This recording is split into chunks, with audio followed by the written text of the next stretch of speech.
Iran Israel যুদ্ধকে কেন্দ্র করে মধ্যপ্রাচ্যের চলমান অস্থিতিশীল পরিস্থিতিতে সংযুক্ত আরব আমিরাতে আটকে পড়া হাজার হাজার প্রবাসী ও পর্যটকদের জন্য বড় ধরনের স্বস্তির খবর দিয়েছে দেশটির সরকার। অনিচ্ছাকৃতভাবে ওভারস্টে বা ভিসার মেয়াদ শেষ হয়ে যাওয়া ব্যক্তিদের জন্য 30 দিনের বিশেষ বর্ধিত সময় ও জরিমানা মওকুফের ঘোষণা করা হয়েছে।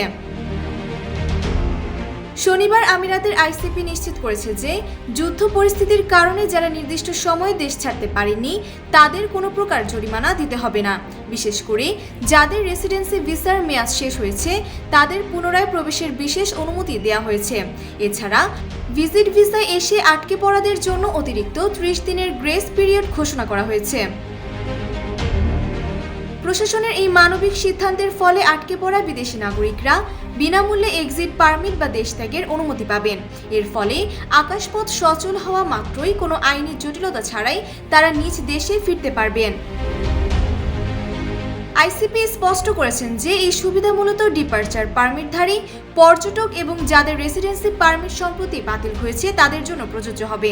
আবেদন প্রক্রিয়ার জন্য যাত্রীদের বৈধ পাসপোর্ট, বর্তমান ভিসার কপি এবং পরবর্তী যাত্রার প্রমাণপত্র প্রস্তুত রাখতে বলা হয়েছে।